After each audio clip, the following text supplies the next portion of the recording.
Hello everyone, welcome you all in my next class. Today we are going to study about features of print function. We studied print function in the previous videos. Now we are going to study about some important features of print function. The very first feature is that the print function in Python is used to print a message or value on the output device. ये तो हम सब जानते हैं कि print function जो होता है वो output device पे आपका जो भी मैसेज या वैल्यू हो उसको प्रिंट कराने के लिए यूज होता है.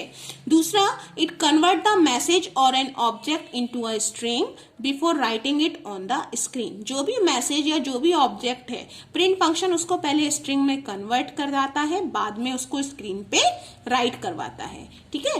प्रिंट फंक्शन में आप मल्टीपल पैरामीटर्स यानी मल्टीपल आर्ग्यूमेंट्स दे सकते हैं. जैसे मैंने पिछली वीडियो में ही बताया है कि मोर देन वन आर्ग्यूमेंट है तो हम उसे कॉमा से सेपरेट करके प्रिंट फंक्शन में दे सकते हैं. ये वाला समझो बहुत अच्छे से.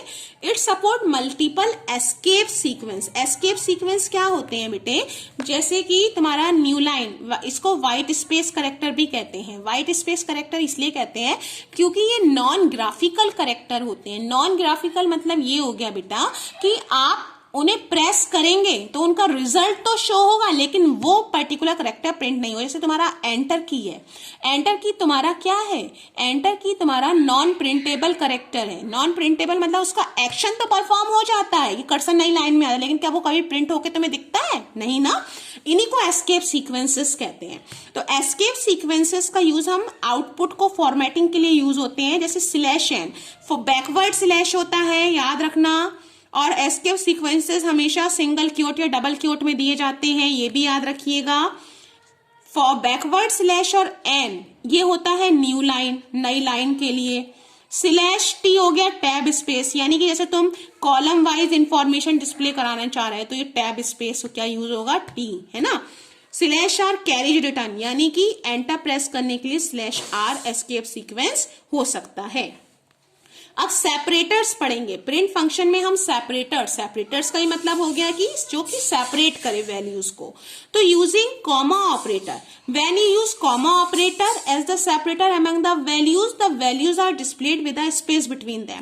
जब तुम प्रिंट फंक्शन है तुमने नोट किया होगा बेटा, जब आप एक से ज्यादा वैल्यूज को सेपरेट करते हैं with the help of comma तो वो वैल्यूज आपके कुछ स्पेस के बाद डिस्प्ले होती है. यानी पहली वैल्यू, फिर थोड़ा सा स्पेस, फिर दूसरी वैल्यू. ओके बेटा, चलिए आगे समझाते हैं प्रोग्राम्स के थ्रू आपको बेटे.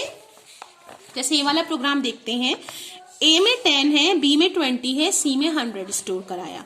प्रिंट ए कॉमा बी कॉमा सी. तो देखो इसका जो आउटपुट मिला वो मिला 10, फिर थोड़ा सा स्पेस कॉमा की वजह से 20, फिर थोड़ा सा स्पेस, फिर 100, है ना. इसी तरह हम स्लैश टी, इसे टैब स्पेस कहते हैं, याद रखना. Slash n new line character, slash t तुम्हारा टैब स्पेस. टैब स्पेस मतलब कॉलम वाइज इंफॉर्मेशन आती है. बाय डिफॉल्ट अगर टैब की तुमने अपनी प्रेस की होगी कीबोर्ड में तो 8 स्पेस आते हैं अपने आप बीच में. ठीक है. अच्छा, और slash n new line character और स्लैश आर कैरेज रिटर्न यानी एंटर के लिए. जब आप स्लैश टी एस्केप सीक्वेंस का यूज करते हैं as a separator, slash t as a separator आप यूज करते हैं अमंग द वैल्यूज, तो वैल्यूज हमेशा टैब स्पेस लेके डिस्प्ले होती हैं. जैसे देखिए यही एग्जाम्पल को कंटिन्यूएशन में लाते हैं. देखो a is equal to 10, b is equal to 20, c is equal to 100. Print a comma, मैंने कहा था एस्केप सीक्वेंसेस है एज ए स्ट्रिंग लेते हैं फॉर बैकवर्ड स्लैश के साथ. देखो लिया डबल क्योट्स में a comma slash T b comma slash T c, है ना. तो जो इसका आउटपुट मिलेगा देखो 10, ये स्पेस मिला, कॉलम वाइज हो गई इंफॉर्मेशन, लेकिन ये इनके बीच में जो स्पेस होगा यहाँ पे कॉमा की वजह से तो कम स्पेस था, यहाँ टैब की वजह से बाय डिफॉल्ट यहाँ 8 स्पेसेस का गैप होगा. ठीक है. Okay.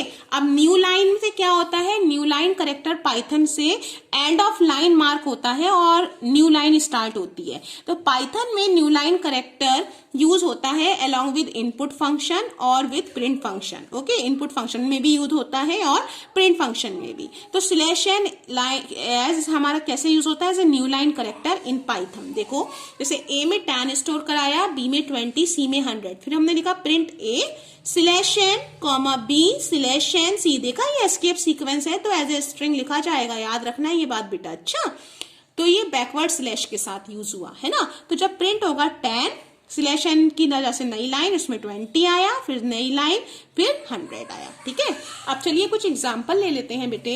Suppose you want to make a program to accept the name, age and marks of a student. एक स्टूडेंट के आपको नेम एक्सेप्ट कराना, इनपुट कराना है, एज और मार्क्स। ठीक है, तो आप कैसे कराएंगे? देखिए, नेम आपकी स्ट्रिंग वैल्यू होगी, तो डायरेक्ट इनपुट फंक्शन से लेंगे। इनपुट, मैसेज दिया, एंटर योर नेम, तो ये string value as it is storage, क्योंकि हमें पता है input function string value return कराता है। एज, इनपुट योर एज, यहाँ पे इन्होंने क्या है, इंटीजर में ना कन्वर्ट करा के एज ए स्ट्रिंग ही स्टोर करवा ली एज, ऐसे ही क्लास इनपुट करा ली इन्होंने।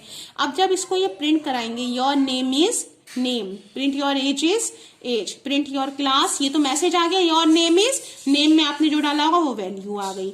योर एज इज मैसेज आएगा, एज आ जाएगी। योर क्लास मैसेज आएगा, फिर आप देखो जैसे enter your name Amit Sharma, है ना, enter your age 17, enter your class 9। तो जब आप इसको प्रिंट कराएंगे तो आपका आ जाएगा अमित शर्मा 17 9। ओके ओके बेटा, तो now in Python script the slash n add, जो आप slash n new line character add करते हैं इनपुट और प्रिंट फंक्शन में, तो देखो कैसे करते हैं। जैसे input enter your name slash n, है ना, तो ये नई लाइन में जाएगा, नई लाइन से आएगा इनपुट। ठीक है, यानी जैसे इस प्रीवियस में देखो, जो इनपुट आ रहा था, जो कर्सर ब्लिंक कर रहा था इनपुट लेने के लिए, वो उसी लाइन में कर रहा था, है ना। लेकिन अगर हम यहाँ पे स्लैश एन इनपुट करा दे रहे हैं, तो ये जो कर्सर आएगा वो नई लाइन में आएगा। आप यहाँ पे वैल्यू इनपुट कराओगे, जैसे कि इसमें किया गया है बेटा। देखो, name input enter your name slash n, तो देखो लिख के आया एंटर योर नेम, और जो आपने नाम इनपुट किया उसके लिए कर्सर दूसरी लाइन में आपने वहां अमित शर्मा डाला। ऐसे ही एज, यहाँ पे स्लैश एन, तो यहाँ पे पैसेज आ गया, पहले एंटर योर एज, फिर यहाँ पे कर्सर आएगा तो यहाँ पे एज डाली, फिर आया input enter your class, enter class में स्लैश एन से नई लाइन में आपने इनपुट डाला। ठीक है, तो इसमें आउटपुट विंडो में in order to give a better understanding the text and values are placed one after another। ठीक है, तो अच्छा समझ में आए प्रोग्राम, तो ये एक बेटर प्रैक्टिस है कि आप जो वैल्यू है और टेक्स्ट है उनको अलग अलग डिस्प्ले कराएं। Here this chapter is completed. I hope you enjoy this chapter very well, and if you have any confusion then you can surely ask me in the live session.